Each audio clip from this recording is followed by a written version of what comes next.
اب جب نبی علیہ السلام نے دنیا میں تشریف لانا تھا تو یہ کائنات کی سب سے بڑی نعمت تھی. تو اللہ رب العزت نے نبی علیہ السلام کے اجداد میں سے اقرباء میں سے 3 ہستیوں کو آزمایا. آزمائش ضروری ہے. ایک نبی علیہ السلام کے دادا حضرت عبد المطلب، ان کو آزمایا گیا. دوسرا نبی علیہ السلام کے والد گرامی حضرت عبداللہ، ان کو آزمایا گیا. اور تیسرا نبی علیہ السلام کی والدہ ماجدہ بی بی آمنہ، ان کو بھی آزمایا گیا.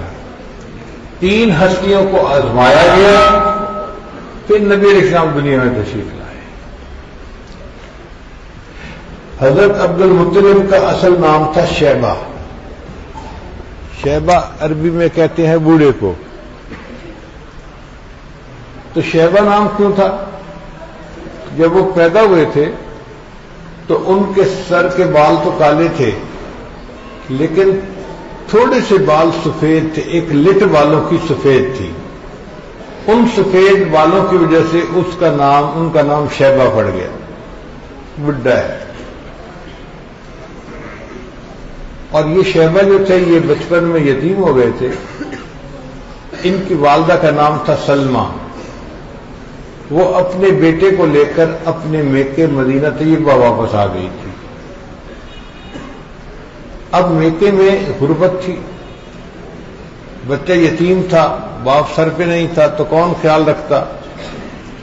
تو یہ بچہ مدینہ طیبہ میں بڑی غربت کے عالم میں پل رہا تھا. تاہم لڑکپن کی عمر کو جب پہنچا تو ایک مرتبہ شیبہ اپنے دوستوں کے ساتھ تیر اندازی کا مقابلہ کر رہا تھا. جیسے ہمارے ہاں اخروٹ کھیلتے ہیں یا کچھ اور چیزیں کھیلتے ہیں، اس زمانے میں نوجوان مل کر تیر اندازی کے مقابلے کیا کرتے تھے. تو ایک مکہ مکرمہ کا آدمی تھا، وہ گزر رہا تھا. اس نے دیکھا کہ چند نوجوان تیر اندازی کا مقابلہ کر رہے ہیں. ان میں سے ایک ایسا لڑکا ہے کہ جب نشانہ لگاتا ہے ٹھیک نشانہ لگتا ہے،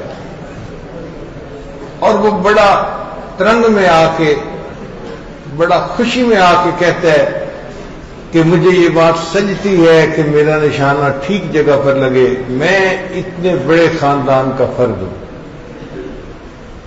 اس نے پوچھا کہ یہ کون ہے؟ ان کا جی یہ قریش خاندان کا بچہ ہے، اپنی والدہ کے ساتھ رہ رہا ہے اور بہت غربت کے عالم میں پل رہا ہے، مگر اس کو اپنی خاندانی شرافت اور خاندانی عزت کے اوپر بڑا ناز ہے. اس لیے یہ دوسروں کو سناتا ہے کہ میں فلاں خاندان کا بچہ ہوں. یہ بندہ نبی علیہ السلام کے چچا مطلب کا دوست تھا. وہ واپس مکہ مکرمہ آیا اور اس نے آ کے مطلب کو یہ سارا واقعہ سنایا اور آر دلائی کہ تم کیسے چچا ہو، تم نے اپنے بھتیجے کو غربت کے حال میں وہاں چھوڑا ہوا ہے، کوئی خیال رکھنے والا نہیں، کھانے کو نہیں ملتا، پینے کو نہیں ملتا، کم از کم اپنے بھائی کے بیٹے کو خود ہی پال لیتے. تو مطلب نے قسم کھا لی کہ جب تک میں اپنے بھتیجے کو مکہ نہیں لے کے آؤں گا چین سے نہیں بیٹھوں گا. چنانچہ مطلب مدینہ گئے، لڑکے کی ماں سے بات کی کہ حق تو آپ کا ہے کہ بچہ آپ کے پاس رہے، مگر یہاں وسائل نہیں اور بچہ ضائع ہو رہا ہے، صحیح پرورش نہیں ہو رہی. بہتر یہ ہے کہ یہ بچہ ہمارے حوالے کرو، بڑے خاندان میں جا کر پلے گا، عزت کے ماحول میں رہے گا، کھانا پینا اچھا ہوگا، نیوٹریشن اچھی ہوگی، تو بچے کی جسمانی صحت بھی بہتر ہوگی اور اس کے اندر جو صفات ہوں گی وہ بھی اچھی نمایاں ہوں گی. سلمہ نے اپنے رشتے داروں سے مشورہ کیا تو سب نے مشورہ دیا کہ بچے کو وہاں بھیج دینا زیادہ بہتر ہے. چنانچہ مطلب اپنے بھتیجے شیبہ کو لے کر مدینہ سے مکہ مکرمہ آئے. جب مکہ مکرمہ داخل ہو رہے تھے تو کسی بندے نے دیکھا کہ مطلب اپنے پیچھے ایک لڑکے کو بٹھا کے لا رہے ہیں. اس زمانے میں غلام خرید کر لانا اور ان سے گھر کے کام کروانا یہ ایک عام دستور تھا.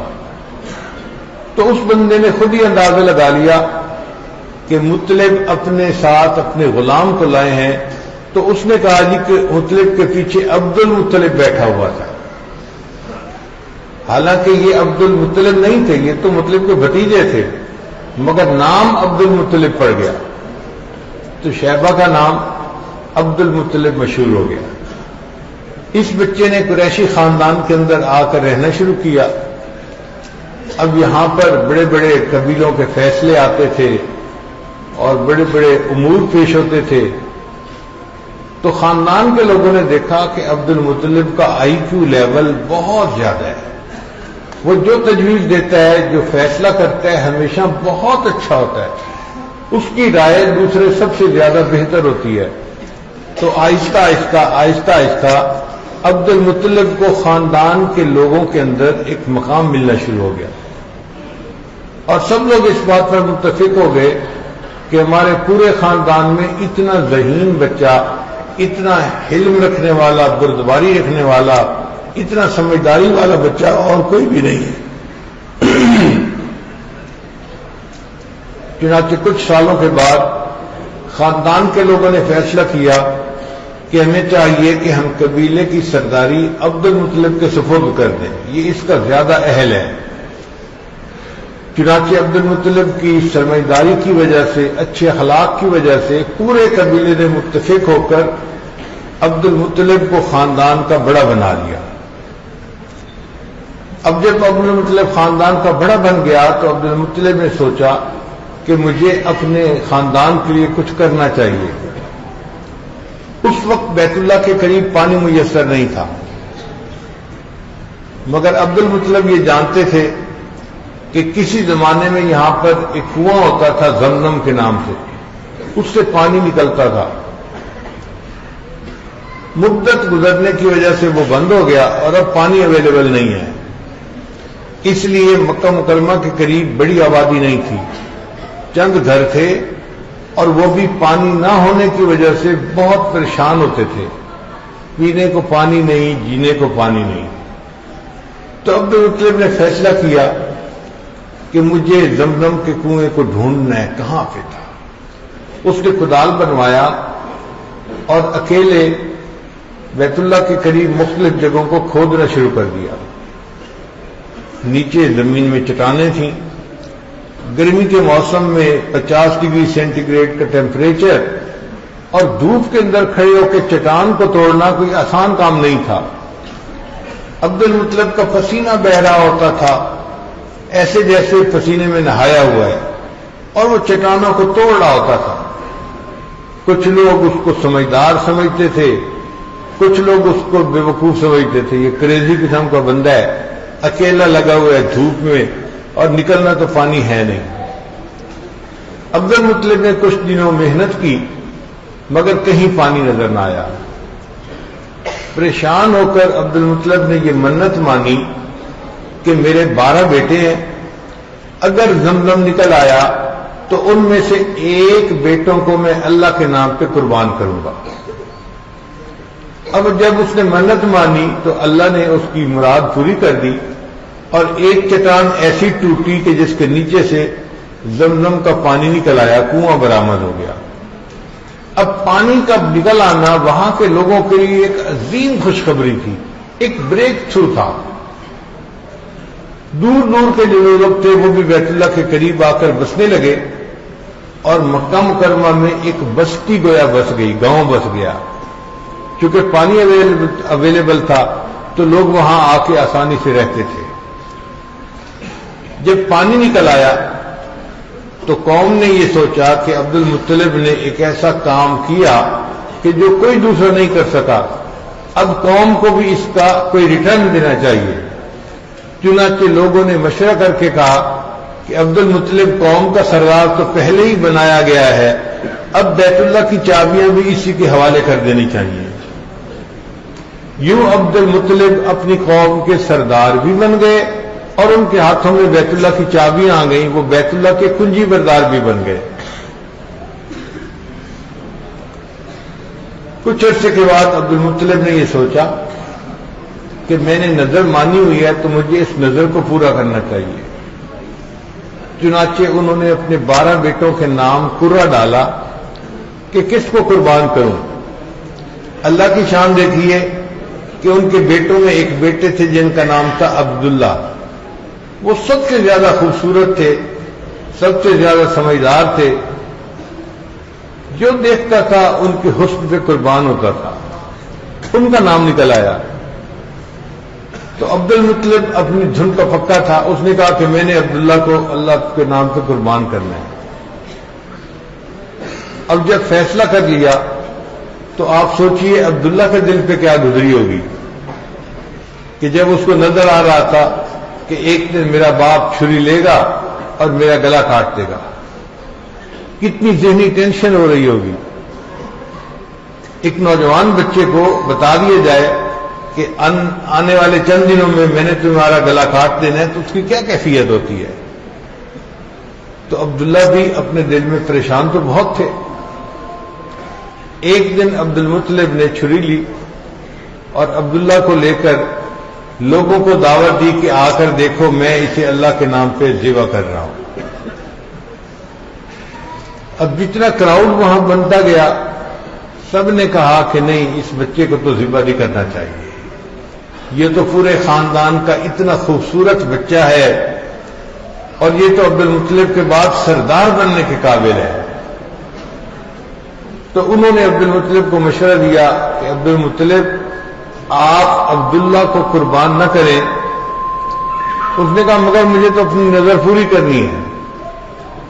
ان کا نظر پوری کرنے کا ایک طریقہ یہ بھی ہے کہ تم عبداللہ کی جگہ اونٹوں کو قربان کر لو۔ چنانچہ قرعہ ڈالا گیا، عبداللہ کو قربان کریں یا 10 اونٹوں کو قربان کریں۔ نام عبداللہ کا نکلا۔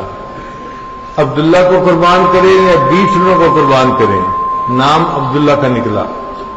10 اونٹ بڑھاتے گئے، نام عبداللہ کا نکلتا رہا۔ جب یہ قرعہ ڈالا کہ عبداللہ کو قربان کریں یا 100 اونٹوں کو قربان کریں تو نام اونٹوں کا نکل آیا۔ چنانچہ عبد المطلب نے 100 اونٹوں کو قربان کیا اور اس طرح عبداللہ کو ذبح کرنے کی ضرورت پیش نہ آئی، مگر عبداللہ کا نام ذبیح اللہ پڑ گیا۔ حدیث مبارکہ میں آتا ہے کہ نبی اسلام نے ارشاد فرمایا کہ میں ذبیحین کا بیٹا ہوں۔ تو صحابی نے پوچھا اے اللہ کے نبی صلی اللہ علیہ وسلم آپ ذبیحین کے بیٹے کیسے؟ تو نبی اسلام نے فرمایا ایک میرے اجداد میں سے اسماعیل ذبیح اللہ تھے اور ایک میرے والد عبداللہ وہ بھی ذبیح اللہ تھے۔ تیسری آزمائش نبی علیہ السلام کی والدہ ماجدہ بی بی آمنہ کے اوپر آئی۔ وہ کیسے کہ عبداللہ نے جب جوانی میں قدم رکھا تو مکہ مکرمہ میں کوئی عورت ایسی نہیں تھی جو دل میں یہ تمنا نہ رکھتی ہو کہ میرا نکاح عبداللہ سے ہو۔ ہر عورت تمنا کرتی تھی، دعائیں مانگتی تھی، بلکہ کتابوں میں تو واقعات ہیں کہ فاطمہ نامی ایک عورت نے ڈائریکٹ حضرت عبداللہ سے خود بات کی کہ میں آپ سے نکاح کرنا چاہتی ہوں، مگر انہوں نے جواب دیا کہ جو میرے والد طے کریں گے میں اسی کو پسند کروں گا۔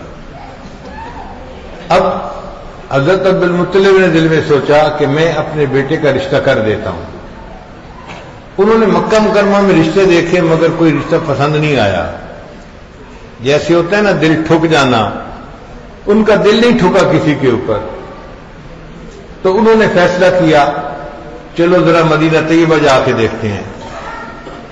مدینہ طیبہ میں ایک قبیلہ تھا، اس کا نام تھا بنو زہرہ۔ ان کے ہاں ایک بچی تھی، ابھی ابھی جوانی کی عمر میں قدم رکھا تھا، اس کا نام تھا آمنہ۔ آمنہ کہتے ہیں امانت کا خیال رکھنے والی۔ اس کے اخلاق کے بارے میں جب سنا، ادب کے بارے میں جب سنا، شرافت کے بارے میں سنا تو عبد المطلب کو وہ بچی پسند آئی۔ انہوں نے رشتہ ڈالا اور بچی والوں نے حضرت عبداللہ کو دیکھتے ہی رشتہ پسند کر لیا۔ یوں حضرت عبداللہ کا نکاح بی بی آمنہ کے ساتھ ہو گیا۔ شادی کے بعد یہ کپل واپس مکہ مکرمہ آ گیا۔ ابھی چند مہینے ہی میاں بیوی آپس میں اکٹھے رہے تھے کہ ایک قافلہ شام کی طرف تجارتی سفر پر جانے لگا. حضرت عبد المطلب نے اپنے بیٹے حضرت عبداللہ سے فرمایا کہ بیٹے اگر تم بھی قافلے میں چلے جاؤ تو کچھ سامان یہاں سے لے جاؤ گے تو شام میں بیچ دو گے، وہاں سے لاؤ گے یہاں بیچ دو گے، کچھ نفع ہو جائے گا اور تمہاری بھی شادی نہیں ہے، اخراجات میں آسانی ہوگی، سہولت ہو جائے گی بیوی کو. تو حضرت عبداللہ اس کے لیے تیار ہو گئے. اب آج کل تو سفر 4 گھنٹے میں آپ سعودی عرب پہنچ جاتے ہیں، مگر اس زمانے کا سفر مشقت والا ہوتا تھا. اونٹوں پہ ہوتا تھا، سڑکیں نہیں ہوتی تھیں، پہاڑوں کے اوپر چڑھ کے ایک طرف سے دوسری طرف اترنا ہوتا تھا، مسافت تھوڑی ہوتی تھی، مشقت بہت ہوتی تھی. چنانچہ شام پہنچنے میں 3 مہینے لگ جاتے تھے اور واپس آنے میں 3 مہینے، اور اگر 1-2 مہینے کاروبار میں لگ گئے اس کا مطلب یہ 7-8 مہینے کا سفر ہوا کرتا تھا. اب شادی کے تھوڑے ہی دنوں کے بعد میاں بیوی کا 7-8 مہینے کے لیے جدا ہو جانا دل پہ ایک صدمہ ہوتا ہے. تو بی بی آمنہ دل میں بہت غمزدہ تھی کہ میرا خامد مجھ سے 7-8 مہینے کے لیے الگ ہو جائے گا. اور حضرت عبداللہ بھی بڑے اداس تھے، بہت سیڈ تھے کہ میری ابھی شادی ہوئی اور جوان خوبصورت دل میں محبت کرنے والی گھر کرنے والی بیوی کو چھوڑ کے مجھے سفر کرنا پڑ رہا ہے. جس دن حضرت عبداللہ نے روانہ ہونا تھا اس دن بی بی آمنہ کے چہرے پہ غم کے آثار تھے. تو حضرت عبداللہ نے ان کو انکریج کرنے کے لیے کہا آمنہ پریشان نہ ہو، میں جلدی آنے کی کوشش کروں گا. اچھا تم میرے ساتھ ایک وعدہ کرو کہ جس دن قافلہ واپس آئے گا تمہیں گھر میں داخل ہوا نا تو گھر کے دروازے پر ہی میں تمہیں دیکھوں. یہ نہ ہو کہ آپ کسی کمرے میں بیٹھی ہوں اور میں گھر میں داخل ہو کے آپ کو ڈھونڈتا پھروں. جب میں آؤں تو دروازے کے بالکل ساتھ تم کھڑی ہونا، میں سب سے پہلے تمہارا چہرہ دیکھنا چاہوں گا. بیوی نے وعدہ کر لیا. لو میاں بیوی کے درمیان یہ بات طے ہو گئی اور حضرت عبداللہ سفر پہ روانہ ہو گئے. وقت گزرتا گیا. ایک دن اس قافلے کے آنے کی اطلاع ملی کہ کل قافلہ پہنچ جائے گا. مکہ مکرمہ کے ہر گھر کے اندر خوشی دوڑ گئی. عورتوں نے گھروں کی صفائی کی، بچوں کو نہلایا، اچھے کپڑے پہنائے، اچھے کھانے بنائے اور اپنے خامدوں کے استقبال کے لیے تیاری کر لی. بی بی آمنہ نے بھی اپنے ہسبینڈ سے وعدہ کیا تھا کہ میں دروازے کے قریب آپ کا استقبال کروں گی. چنانچہ انہوں نے بھی صاف ستھرے کپڑے پہن کے صبح سے وہ جو باہر کا دروازہ تھا نا اس کے قریب آ کر ایک جگہ پر بیٹھ گئی کہ جیسے ہی دروازہ کھٹکھٹایا جائے گا میں دروازہ کھولوں گی اور اپنے خامند کا استقبال کروں، اس کو اہلا و سہلا کہوں گی. صبح سے انتظار کرتے کرتے مغرب کا وقت ہو گیا، حضرت عبداللہ گھر نہیں آئے. تو بی بی آمنہ کا دل اور پریشان ہوا. انہوں نے گھر کے لوگوں کو بتایا کہ میرے ہسبینڈ تو آئے نہیں. جب پتہ کیا گیا تو جہاں قافلہ آیا تھا وہاں سے ہر بندہ اپنے گھر کو جا چکا تھا. تو پتہ چلا کہ بھئی حضرت عبداللہ گھر کیوں نہیں آئے. قافلے والوں نے بتایا کہ جناب واپسی کے سفر میں ان کو بخار ہو گیا تھا اور ان کا وزن بہت کم ہو گیا تھا، ویٹ لوز کر لیا تھا اور بالکل پتلے دبلے ہو گئے تھے. راستے میں مدینہ طیبہ پڑتا ہے. جب وہاں پہنچے تو سسرال والوں نے انہیں دیکھا اور انہیں کہا کہ آپ تو بہت کمزور ہو گئے، اس حالت میں سفر نہ کریں، ہمارے پاس رہ جائیں، ہم آپ کا علاج کرواتے ہیں، جب صحت مند ہو جائیں گے پھر واپس مکہ چلے جانا. تو حضرت عبداللہ تو مدینہ طیبہ میں ہی رک گئے اپنے سسرال میں. چنانچہ مکہ مکرمہ سے لوگ ان کی عیادت کرنے کے لیے مدینہ طیبہ گئے. اللہ کی شان دیکھیں کہ چند مہینے وہاں بیمار رہنے کے بعد حضرت عبداللہ اللہ کو پیارے ہو گئے. جب حضرت عبداللہ کی وفات ہوئی اس وقت بی بی آمنہ امید سے تھی اور ان کو امید ہوئے تقریباً 7واں مہینہ گزر رہا تھا، یعنی بچے کی ولادت میں ابھی 2-3 مہینے کا وقفہ تھا۔ اس حال میں حضرت عبداللہ کی وفات ہو گئی۔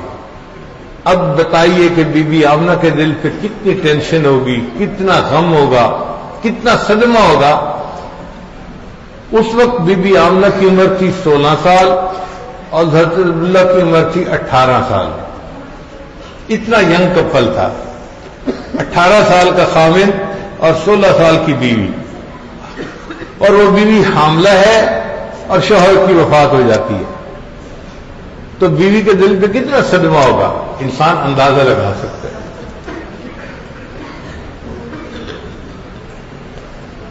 بی بی آمنہ فرماتی ہیں کہ میں حاملہ تو تھی، لیکن حمل والی عورتوں کو جو نشانیاں نظر آتی ہیں نا، الٹی آنا، قے آنا، کھانا اچھا نہ لگنا، مجھے اس میں سے کوئی نشانی نظر نہیں آتی تھی، میں بالکل نارمل محسوس کرتی تھی۔ ہاں بچہ میرے پیٹ میں پیدائش پا رہا تھا اور بڑھ رہا تھا، البتہ مجھے 3 نشانیاں اپنی زندگی میں نظر آتی تھیں۔ پہلی نشانی کہ اس وقت میں جب بھی میں کام کے لیے گھر سے باہر نکلتی تو آسمان پر ایک بادل سایہ کر دیتا تھا، مجھے دھوپ کے اندر چلنے کی نوبت ہی نہیں پیش آتی تھی۔ اور دوسری نشانی میں یہ دیکھتی تھی کہ جب میں کسی درخت کے قریب سے گزرتی تو درخت کی ٹہنیاں میری طرف کو جھک جاتی تھی، ایسے لگتا تھا کہ جیسے درخت مجھے سلام کر رہا ہے۔ اور تیسری نشانی کہ جب میں زمزم کنویں پر جاتی پانی بھرنے کے لیے تو کنویں کا پانی تو 20-25 فٹ نیچے تھا جو ڈول کے ذریعے سے نکالا جاتا تھا، میرے وہاں پہنچتے ہی پانی آہستہ آہستہ آہستہ آہستہ اوپر آ جاتا، حتیٰ کہ کنارے سے 1-2 فٹ کے فاصلے تک رہ جاتا، اور میں کنارے پر بیٹھ کر ڈول کھینچنے کی بجائے ویسے ہی اس میں سے پانی بھر لیا کرتی تھی۔ میرے ساتھ کی لڑکیاں مجھے کہتی آمنہ تم گھر نہ جاؤ، یہیں کھڑی رہو، تمہاری وجہ سے پانی بھرنا آسان ہو جائے گا ورنہ ہمیں مشقت اٹھانی پڑے گی۔ میں اپنی زندگی میں یہ 3 نشانیاں دیکھتی تھی تو میں سوچتی تھی ہو سکتا ہے جو بچہ میرے بطن میں پرورش پا رہا ہے یہ کوئی بڑا برکت والا بچہ ہو، بس یہ میں سوچتی تھی۔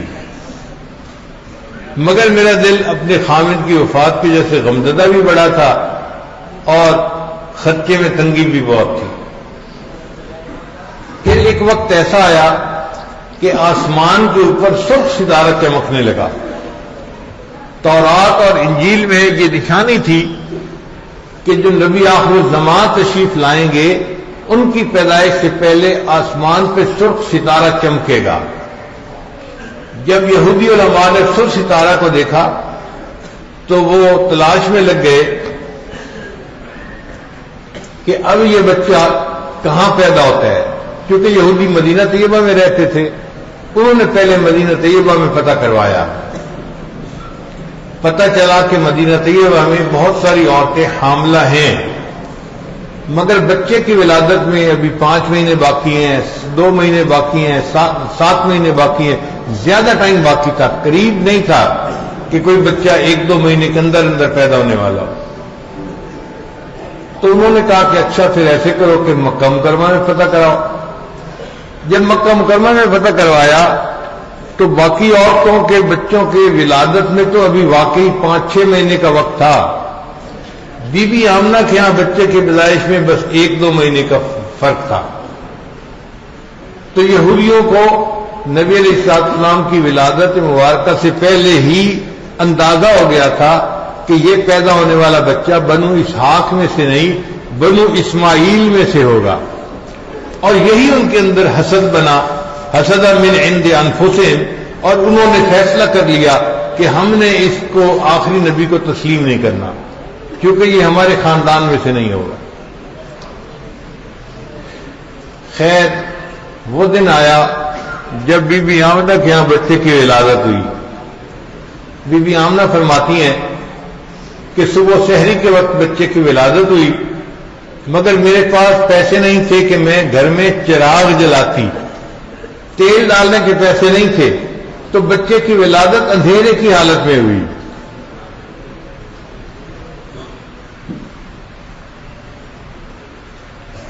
خیر جب بچے کی ولادت ہوئی تو انہوں نے حضرت عبد المطلب کو اطلاع بھجوائی کہ میرے ہاں بیٹے کی ولادت ہوئی ہے۔ حضرت عبد المطلب کو بڑی خوشی ہوئی کہ میرا بیٹا تو فوت ہو گیا مگر ہمیں اپنی نشانی دے گیا، اور آج میرے ہاں پوتے کی پیدائش ہوئی ہے۔ وہ آئے، انہوں نے بچے کو اٹھایا اور برکت کے لیے بچے کو بیت اللہ لے گئے۔ اس دور میں مکہ مکرمہ میں جب کوئی بچہ پیدا ہوتا تھا سب سے پہلا کام کہ برکت حاصل کرنے کے لیے، دعائیں کرنے کے لیے اس کو بیت اللہ لے جاتے تھے۔ تو حضرت عبد المطلب بھی اس بچے کو بیت اللہ لے کے گئے۔ وہ سمجھتے تھے کہ برکت مل جائے گی، اور ان کو یہ نہیں پتا تھا کہ جس ہستی کو میں لے کر جا رہا ہوں اللہ نے تو اس کو کائنات کے لیے رحمت للعالمین بنا کے بھیجا ہے۔ خلیل اللہ نے جس کے لیے حق سے دعائیں کی، ذبیح اللہ نے وقت ذبح جس کی التجائیں کی، جو بن کر روشنی پھر دیدہ یعقوب میں آیا، جسے یوسف نے اپنے حسن کے رنگ میں پایا، کلیم اللہ کا دل روشن ہوا جس ذو فشانی سے، وہ جس کی آرزو بھڑکی جواب لن ترانی سے، وہ جس کے نام سے داؤد نے نغمہ سرائی کی، وہ جن کی یاد میں شاہ سلیمان نے گدائی کی، دل یحییٰ میں ارما رہ گئے جس کی زیارت کے، لب عیسیٰ پہ آئے واز جس کی شان رحمت کے، وہ دن آیا کہ پورے ہو گئے تورات کے وعدے، خدا نے آج پورے کر دیے ہر بات کے وعدے، مبارک ہو کہ ختم المرسلین تشریف لے آئے، جناب رحمت للعالمین تشریف لے آئے۔ اللہ کے محبوب وسلم کی ولادت سحری کے وقت میں ہوئی، اور بی بی آمنہ فرماتی ہیں کہ میں نے بچے کو چارپائی پہ لٹایا تو بچے نے سجدہ کیا اللہ کے حضور۔ جب حضرت مطلب ان کو بیت اللہ سے لے کے واپس آئے تو بی بی آمنہ سے پوچھا، بی بی آمنہ نے پوچھا کہ آپ نے بچے کے لیے کوئی نام سوچا ہے؟ تو حضرت عبد المطلب نے جواب دیا کہ میں نے بچے کے لیے 2 نام سوچے ہیں۔ ایک نام سوچا ہے محمد۔ محمد کا مطلب وہ ہستی کہ جس کی دنیا میں اتنی تعریف کی گئی ہو، اتنی تعریف کی گئی ہو کہ پوری دنیا میں اتنی تعریف کسی اور کی نہ کی گئی ہو۔ تو نبی علیہ السلام کو یہ نام سجتا تھا۔ واقعی اللہ کے محبوب وسلم کی دنیا میں اتنی تعریفیں ہوئیں، اتنی تعریفیں ہوئیں، مسلمانوں نے تو تعریفیں کی صحیح، انگریزوں نے بھی کی، سکھوں نے بھی کی، ہندوؤں نے بھی کی، غیر مسلموں نے بھی کی، انہوں نے بھی اشعار لکھے، انہوں نے بھی نبی اسلام کے بارے میں نعتیں لکھی، کتابیں لکھی۔ تو اللہ کے محبوب وسلم کی دنیا میں اتنی تعریفیں ہوئیں کہ کسی اور ہستی کی دنیا میں اتنی تعریف نہیں ہوئی۔ تو آپ کو محمد کا نام سجتا تھا، اور دوسرا نام رکھا احمد۔ احمد کا معنی وہ ہستی جس نے اللہ کی دنیا میں اتنی حمد بیان کی ہو، اتنی حمد بیان کی ہو کہ اتنی حمد کوئی دوسرا بیان کر ہی نہ سکا ہو، یہ بات بھی سجتی تھی۔ تو نبی علیہ السلام کے دونوں نام بڑے پیارے، اور عجیب کہ یہ نام اس سے پہلے کبھی کسی کے لیے رکھے نہیں گئے تھے۔ تو بی بی آمنہ کو نام بہت پسند آ گئے۔ اب بی بی آمنہ کا دل خوش بھی ہے اور غمزدہ بھی ہے۔ خوش ہے اپنے بیٹے کی پیدائش پر، وہ جب بیٹے کا چہرہ دیکھتی تو دل خوش ہو جاتا، اس کے حسن جمال کو دیکھ کے وہ اکثر سوچتی کاش میرا خامن زندہ ہوتا اور آج وہ دیکھتا کہ اللہ نے کتنا خوبصورت بیٹا عطا کیا ہے تو اس کا دل کتنا خوش ہوتا۔ تو بیٹے کی پیدائش پہ دل خوش بھی تھا اور خامن کو یاد کر کے دل غمزدہ بھی تھا۔ اس زمانے میں مکہ مکرمہ میں ایک عادت تھی کہ چھوٹے بچوں کو باہر دیہات بھیج دیتے تھے پلنے کے لیے، کیونکہ مکہ مکرمہ میں قافلے آتے جاتے تھے، وہ تجارتی مرکز تھا ایک طرح کا، ہر قافلہ آتے ہوئے رکتا تھا آتے جاتے، اور قافلوں کے آنے کی وجہ سے وہاں پہ وائرس پھوٹ جاتی تھی، بیماری چل جاتی تھی، اور اس بیماری کا سب سے زیادہ اثر چھوٹے بچوں پہ ہوتا تھا، چنانچہ چھوٹے بچے فوت ہو جاتے تھے، وبا پھوٹ گئی، بچے فوت ہو گئے، تو ماں باپ ڈرتے تھے ایسی پبلک پلیس پر بچوں کو رکھنے سے، وہ ان کو دیہاتوں میں بھیج دیتے تھے جو بالکل bacteria free, virus free area ہو، اور بچہ صحت وہاں پا کے اپنی نشو نما حاصل کرے۔ چنانچہ طائف کے قریب ایک علاقہ تھا جہاں بنو سعد قبیلہ رہتا تھا، اس قبیلے کی 10 عورتوں نے فیصلہ کیا ہم مکہ مکرمہ جاتی ہیں اور وہاں جا کر بچے اپنے گود میں لے کے آتی ہیں، بچوں کو پالیں گی، اور جب واپس کریں گی تو ان کے والدین ہمیں انعام دیں گے، تو ہمارے لیے آسانی ہو جائے گی۔ چنانچہ ان 10 عورتوں میں ایک عورت تھی، اس کا نام تھا حلیمہ، چونکہ بنو سعد قبیلے کی تھی تو اس کا نام پڑ گیا حلیمہ سعدیہ۔ وہ بھی اپنے ہسبینڈ کے ساتھ چلی، ان کے پاس 2 سواریاں تھیں، ایک اونٹنی تھی بڑی کمزور، اور ایک گدھی تھی وہ بھی بہت کمزور، دونوں جانور بڑے کمزور تھے۔ ایک پہ حلیمہ سعدیہ بیٹھی اور ایک پہ ان کا خامن بیٹھا، اور دونوں چلنے لگے۔ وہ جو باقی 9 عورتیں تھیں ان کی سواریاں بڑی تر و تازہ پلی ہوئی اور صحت مند تھیں، وہ آگے نکل جاتی اور حلیمہ اور ان کے خامن جو تھے وہ پیچھے رہ جاتے، تو عورتیں کچھ 1-2 کلومیٹر آگے جانے کے بعد انتظار کرتی، پھر جب حلیمہ اور اس کے ہسبینڈ پہنچتے تو پھر چلتی، تو پھر وہ آگے نکل جاتی اور حلیمہ پیچھے رہ جاتی۔ جب کئی مرتبہ ایسا ہوا تو مکہ مکرمہ کے قریب پہنچ کر ان عورتوں نے حلیمہ سے کہا، حلیمہ اگر ہم آپ کا انتظار کرتی رہی نا تو ہم تو پھر مغرب سے پہلے واپس بھی پہنچ سکتی ہیں، ہمیں اندھیرا ہو جائے گا، آپ ہمیں اجازت دیں، آپ کی سواریاں کمزور ہیں، بعد میں آ جانا، ہم جاتی ہیں اور بچے لے کے واپس اپنے گھر پہنچتی ہیں۔ حلیمہ اور اس کے ہسبینڈ نے عورتوں کو اجازت دے دی، چنانچہ 9 عورتیں جلدی مکہ مکرمہ پہنچی، اور امیر زادوں کے ہاں جو بچے بچیاں تھیں انہوں نے گود میں لے لی اور وہ جانے کے لیے تیار ہو گئے۔ حلیمہ اور اس کے ہسبینڈ کافی دیر کے بعد مکہ مکرمہ پہنچے۔ حلیمہ نے پتہ کیا تو پتہ چلا کہ اب بچہ تو کسی گھر میں ہے ہی نہیں، ہاں ایک گھر ہے جہاں پر بچہ موجود ہے مگر بچہ یتیم ہے، اس کا باپ نہیں ہے۔ باپ نہیں ہے کا مطلب یہ کہ بچے کو اگر آپ پالیں گی تو تمہیں پالنے کے اوپر کوئی انعام نہیں ملنا، گزارا ہی ہے۔ حلیمہ سعدیہ آئی، اس نے آ کے بی بی آمنہ سے بات چیت کی، وہ کہتی ہیں کہ جب میں نے سنا کہ بچہ یتیم ہے تو دل تو میرا بہت پریشان ہوا کہ محنت بھی کروں گی اور مجھے ملے گا بھی کچھ نہیں۔ پھر میرے دل میں خیال آیا کہ حلیمہ ذرا بچے کی شکل کو تو دیکھ لے۔ بچہ چارپائی پر لیٹا ہوا تھا اور اس کے اوپر ایک پتلا کپڑا ڈالا گیا تھا۔ حلیمہ سعدیہ کہتی ہے کہ میں نے وہ پتلا کپڑا اٹھایا کہ بچہ سویا ہوا ہے، میں اس کی شکل دیکھ لوں۔ جب میں نے اس کی شکل پر نظر ڈالی تو بچے نے آنکھ کھولی اور مسکرایا۔ اس بچے کی مسکراہٹ ایسی تھی کہ میں تو اپنا دل ہی دے بیٹھی۔ میں نے سوچا مجھے اس کے پرورش پر اور اجرت ملے نہ ملے، بچے کی مسکراہٹ تو مجھے ملے گی نا، میں لے جاتی ہوں بچے کو۔ چنانچہ آمنہ اپنا بیٹا دینے کے لیے تیار اور حلیمہ بچہ لینے کے لیے تیار۔ اب حلیمہ مسکرائی جب بچے کو لے لیا تو بی بی آمنہ نے پوچھا، حلیمہ آپ مسکرا کیوں رہی ہو؟ حلیمہ نے جواب دیا، آمنہ میں نے تو گاؤں کی رہنے والی ہوں، کبھی ایسا خوبصورت بچہ نہیں دیکھا، میں نے تو کبھی گاؤں میں ایسا خوبصورت بچہ نہیں دیکھا۔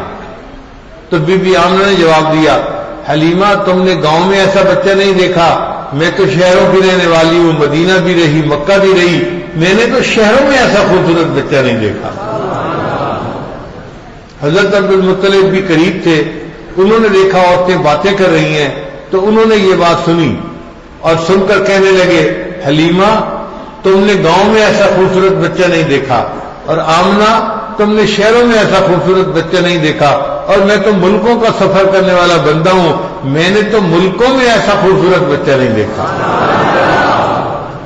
اگر فرض کریں اس وقت حضرت جبرائیل امین پاس ہوتے اور ان سے کوئی پوچھتا کہ آپ بھی اپنے ذرا کمنٹس دے دیجئے، تو یوں لگتا ہے کہ وہ کہتے حلیمہ تم نے گاؤں میں ایسا خوبصورت بچہ نہیں دیکھا، آمنہ تم نے شہروں میں ایسا بچہ نہیں دیکھا، اور عبد المطلب آپ نے ملکوں میں ایسا بچہ نہیں دیکھا، اور میں نے تو پورے جہان میں ایسا بچہ نہیں دیکھا۔ اور اگر اللہ تعالیٰ سے پوچھتے کہ یا اللہ آپ بھی فرما دیجئے، جبرائیل السلام اللہ سے سوال کرتے تو اللہ تعالیٰ جواب دیتے حلیمہ تم نے گاؤں میں ایسا بچہ نہیں دیکھا، آمنہ تم نے شہر میں ایسا بچہ نہیں دیکھا، عبد المطلب تم نے ملکوں میں نہیں دیکھا، اور جبرائیل تم نے پوری دنیا میں ایسا بچہ نہیں دیکھا، میں خدا جواب دیتا ہوں کہ میں نے اپنی پوری مخلوق میں ایسا خوبصورت بچہ نہیں دیکھا۔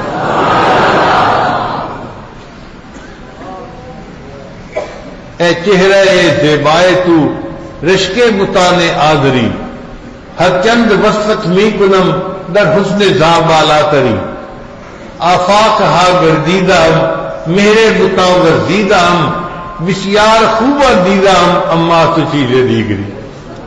اللہ نے اپنے محبوب صلی اللہ علیہ وسلم کو کیا حسن و جمال عطا کیا تھا کہ کائنات میں کہیں اور اس کی نظیر مل ہی نہیں سکتی تھی۔ جیسے اللہ تعالیٰ اپنی خدائی میں یکتا ہے، نبی علیہ الصلوۃ والسلام اپنی مصطفائی میں یکتا ہے، تو اللہ نے اپنے محبوب صلی اللہ علیہ وسلم کو ایسا حسن و جمال عطا کیا تھا۔ چنانچہ نبی علیہ السلام کا حسن و جمال ایسا تھا کہ حضرت حسان لانو آپ کو دیکھ کے کہا کرتے تھے وَأَحْسَنَ مِنْكَ لَمْ تَرَ قَطُّ عَيْنِي، اے محبوب صلی اللہ علیہ وسلم آپ سے زیادہ خوبصورت تو چہرہ کبھی آنکھ نے دیکھا نہیں، وَأَجْمَلَ مِنْكَ لَمْ تَلِدِ النِّسَاءُ، اور آپ سے زیادہ خوبصورت بیٹا کبھی کسی عورت نے جنا ہی نہیں، خُلِقْتَ مُبَرَّأً مِنْ كُلِّ عَيْبٍ، اے محبوب آپ اس طرح عیب سے مبرہ ہو کر پیدا ہوئے ہیں کأنک قد خلقت کما تشاء، کہ جیسے آپ اپنے من پسند کا حسن لے کے دنیا میں آئے ہوں۔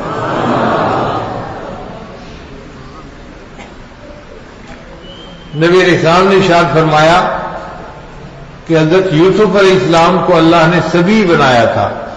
سبی کا مطلب ہوتا ہے گورا چٹا، عام طور پہ جس کا رنگ گورا ہو وہ خوبصورت لگتا ہے، عام دستور یہی ہے، مگر ضروری نہیں۔ کئی لوگ گورے چٹے ہوتے ہیں مگر ان کے نقشیان اتنے اچھے نہیں ہوتے تو وہ خوبصورت نہیں لگتے، من بھاونے نہیں لگتے۔ تو یوسف علیہ السلام سبی تھے، اور نبی علیہ السلام نے فرمایا کہ میں ملی ہوں۔ ملی کا لفظ نکلا ہے مل سے، مل کہتے ہیں نمکین کو، اور واقعی نمکین چہرہ اس کو کہتے ہیں کہ جس کو بار بار دیکھنے کی خواہش ہو۔ آپ دیکھیں، آپ اگر کسی گھر میں مہمان بنے نا اور وہ آپ کو ایک کے بعد دوسری سویٹ ڈش کھلائیں، تیسری کھلائیں، چوتھی کھلائیں، تو شام تک آپ سویٹ ڈش کے نام سے بھی تنگ آ جائیں گے۔ آپ کہیں گے بھائی میرے سامنے سویٹ ڈش کا نام ہی مت لو۔ اور نمکین ڈش ہم روز کھاتے ہیں اور بار بار کھاتے ہیں، اور پھر نمکین ڈش کھانے کی دل میں طلب ہوتی ہے۔ تو نمکین چہرہ اس کو کہتے ہیں کہ جس کو دیکھنے سے انسان کا جی نہیں بھرتا۔ تو یوسف علیہ السلام سبی تھے اور ہمارے آقا صلی اللہ علیہ وسلم ملی تھے۔ چنانچہ دونوں کے حسن کا فرق سمجھ لیجئے کہ یوسف علیہ السلام کا حسن ایسا تھا کہ جو بندہ دیکھتا تھا ان کے حسن کی وجہ سے، گورے رنگ کی وجہ سے اس کی نظر ٹکتی نہیں تھی، نظر ہی نہیں ٹکتی تھی چہرے کے اوپر۔ اس لیے تو مصر کی عورتوں نے کہا تھا ما ھذا بشرا ان ھذا الا ملک کریم، یہ انسان نہیں، یہ تو کوئی فرشتہ ہے۔ تو یوسف علیہ السلام کا حسن ایسا تھا کہ ان کے چہرے پہ کسی کی نظر ٹکتی نہیں تھی، اور میرے آقا صلی اللہ علیہ وسلم کو اللہ نے ایسا حسن دیا تھا کہ جو آقا کے چہرے پہ نظر ڈالتا تھا اس کی نظر چہرے سے ہٹتی نہیں تھی، دیکھتے رہنے کو جی چاہتا تھا۔ ایسا اللہ نے حسن دیا تھا.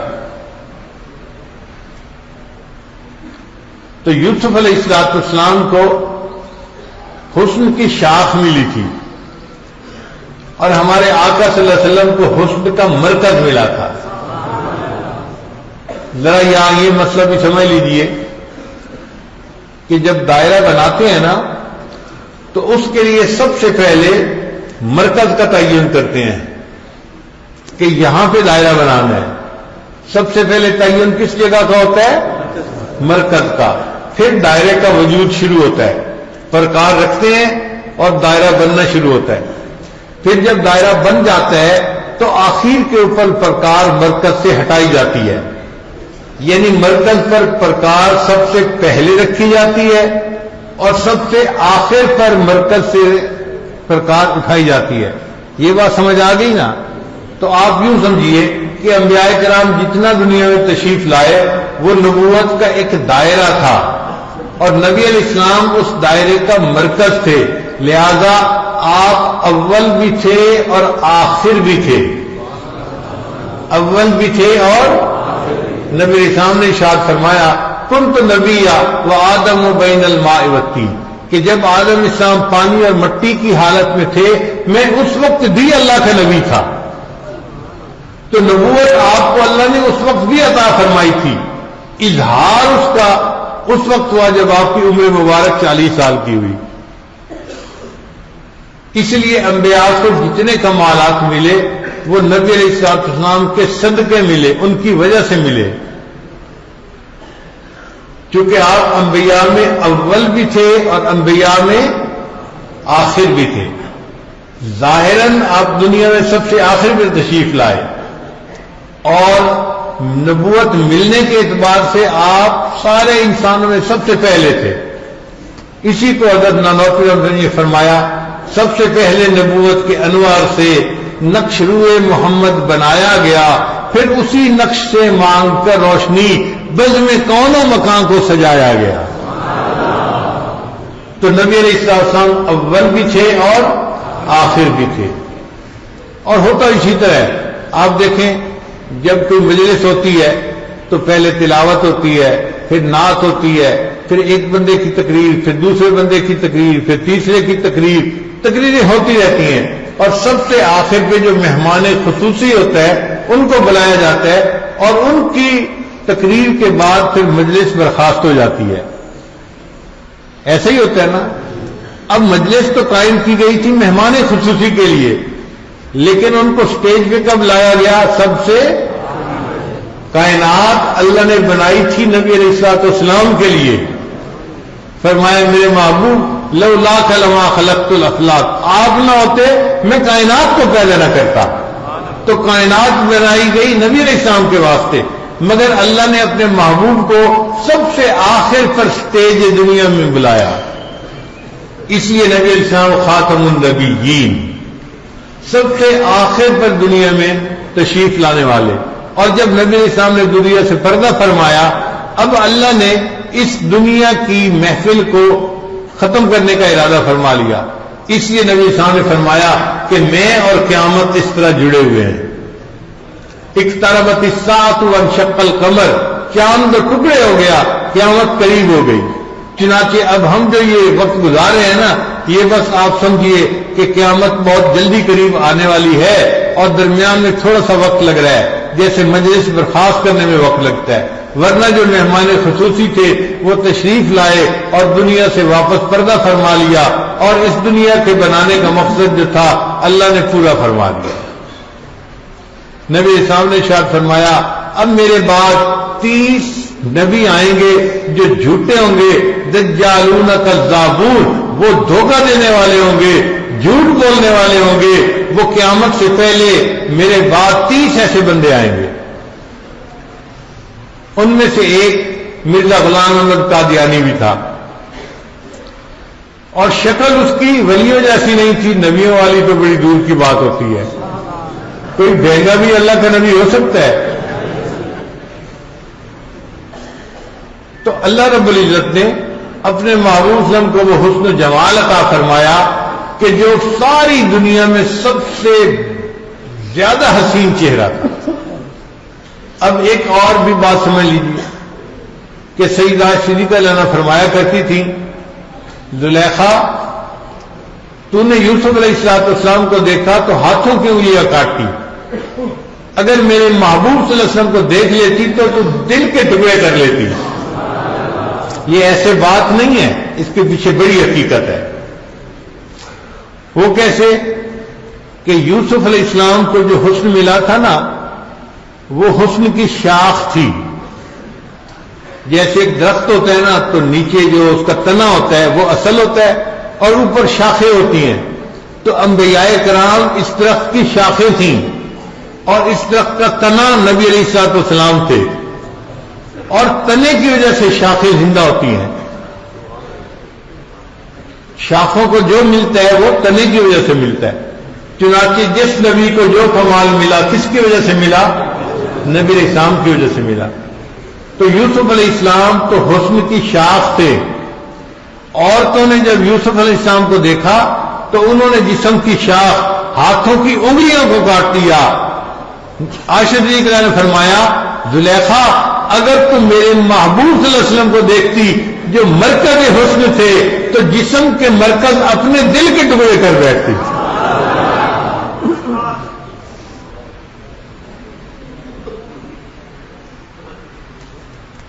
بہرحال حلیمہ اس بچے کو لینے کے لیے تیار اور بی بی آمنہ اس بچے کو دینے کے لیے تیار. تاہم بی بی آمنہ نے دعا دے کے بچے کو رخصت کیا. یہ جو ہوتا ہے نا کہ ماں دعا دے کے بچے کو رخصت کرے, یہ عجیب قبولیت کا وقت ہوتا ہے. آپ دیکھیے حضرت موسیٰ علیہ السلام کی والدہ نے اپنے بچے کا بکسا پانی میں ڈالا تھا دعا دے کر. ماں نہیں جانتی تھی کہ یہ بچہ جب لوٹ کر واپس آئے گا تو یہ موسیٰ کلیم اللہ بن چکا ہوگا. سلمہ نے اپنے بیٹے عبد المطلب کو دعا دے کے رخصت کیا تھا, اور سلمہ نہیں جانتی تھی کہ میرا بیٹا مکہ مکرمہ جا کے والی بیت اللہ بن چکا ہوگا. اور آج بی بی آمنہ اپنے بچے کو رخصت کر رہی ہے. بی بی ہاجرہ نے بھی اپنے بچے اسماعیل علیہ السلام کو رخصت کیا تھا دعائیں دے کے, اور بی بی ہاجرہ نہیں جانتی تھی کہ میرا بیٹا لوٹ کر آئے گا تو اسماعیل ذبیح اللہ بن چکا ہوگا. اور آج بی بی آمنہ اپنے بچے کو دعا دے کے رخصت کر رہی ہیں, اور وہ نہیں جانتی تھی یہ بچہ لوٹ کر آئے گا تو ایک وقت ہوگا کہ یہ محمد الرسول اللہ بن چکا ہوگا. اس لیے نوجوان بچے اپنی ماں کی دعائیں لیں تاکہ اللہ ان کو دنیا اور آخرت کی عزتیں عطا فرمائے.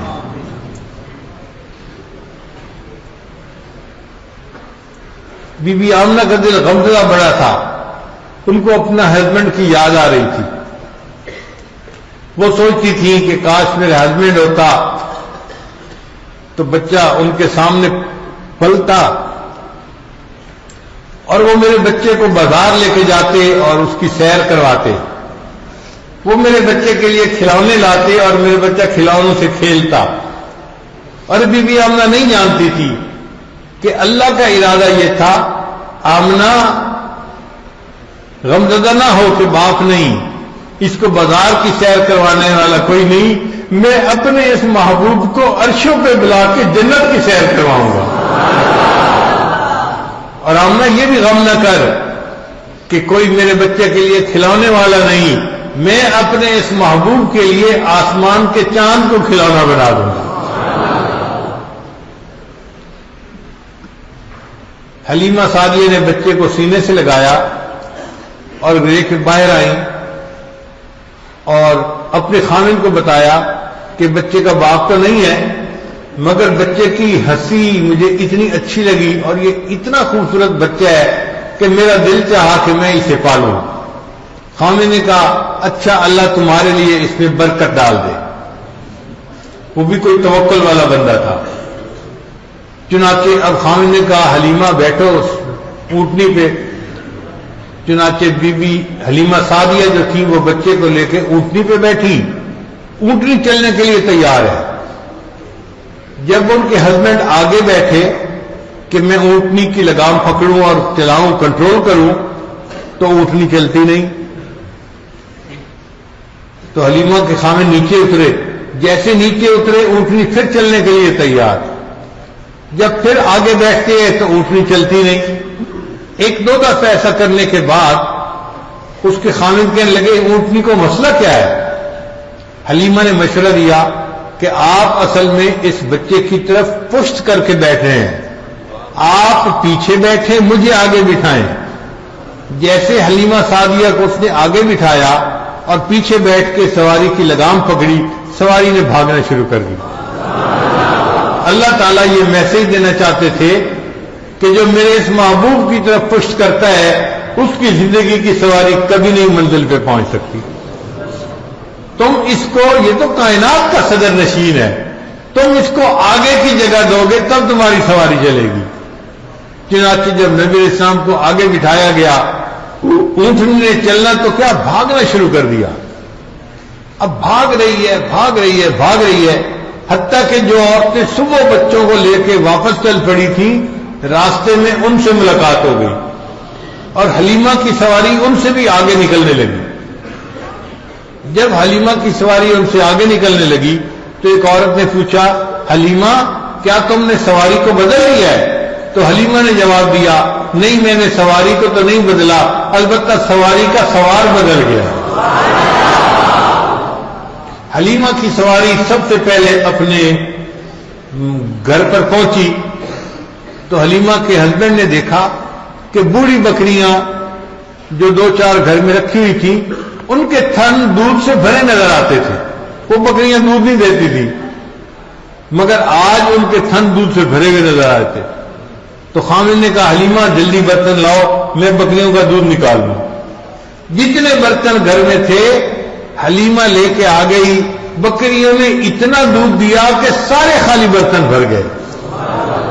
جب اتنی برکت حلیمہ کے خامن نے دیکھی تو اس نے اپنی بیوی کو کہا کہ مجھے لگتا ہے کہ تم بچہ لے کے آئی ہو، یہ بچہ کوئی بڑا ہی بابرکت ہے، اللہ نے ہمارے گھر کو دودھ سے بھر دیا ہے۔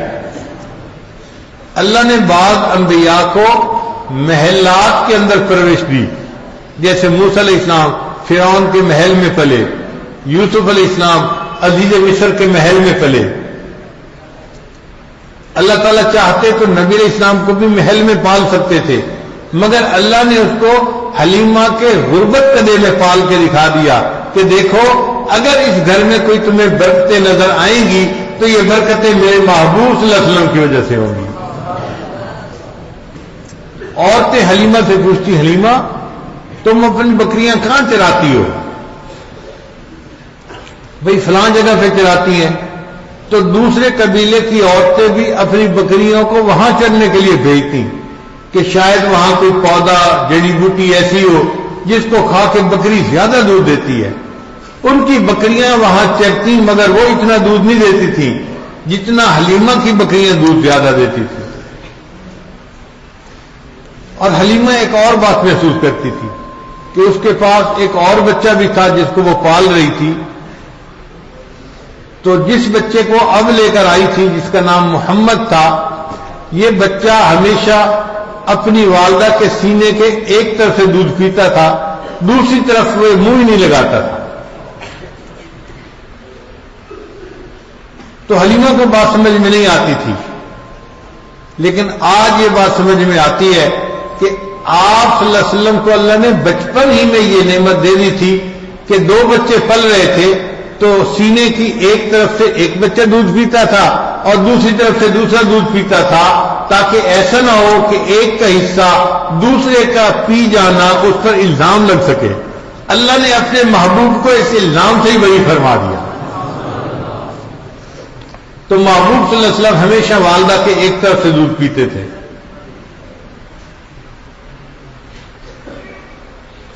اب یہ بچہ حلیمہ سعدیہ کے گھر میں پلتا رہا۔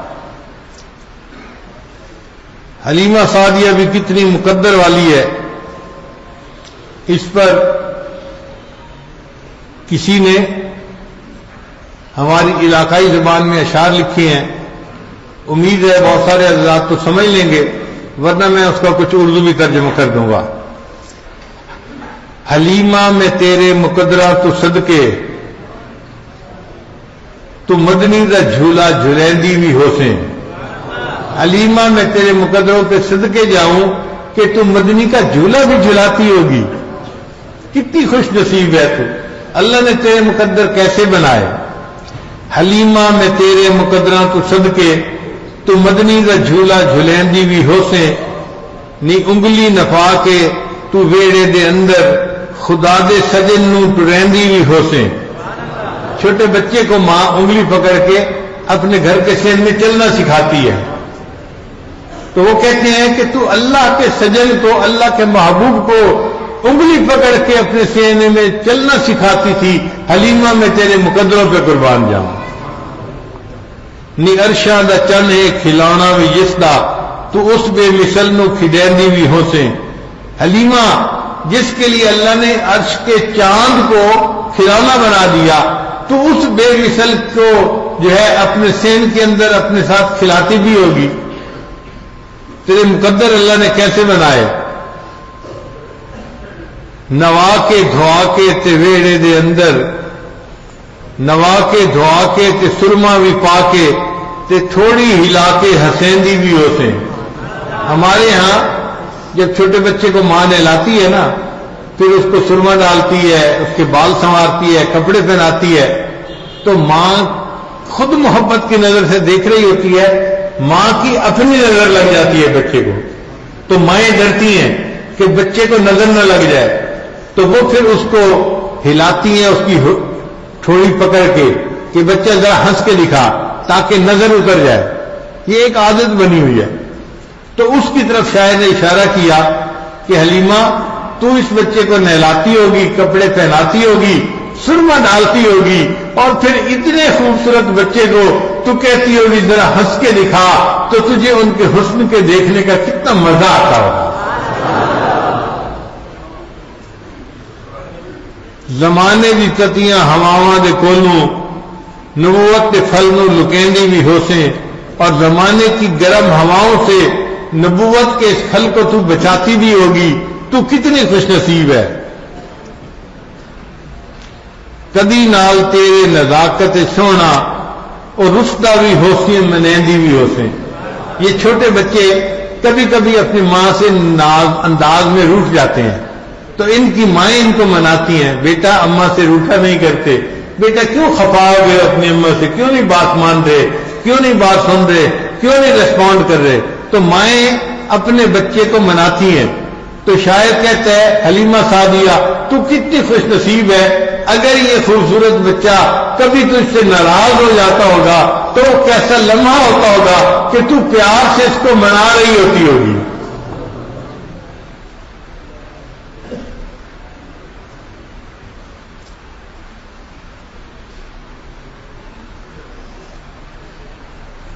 حلیمہ کی ایک بیٹی تھی، اس کا نام تھا شیما۔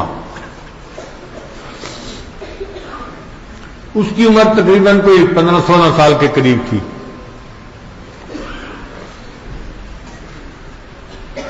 اس کے ذمے تھا بکریاں چرانا، چنانچہ وہ اپنی بکریوں کو لے کے روزانہ باہر جاتی تھی اور بکریاں چرا کے واپس لاتی تھی۔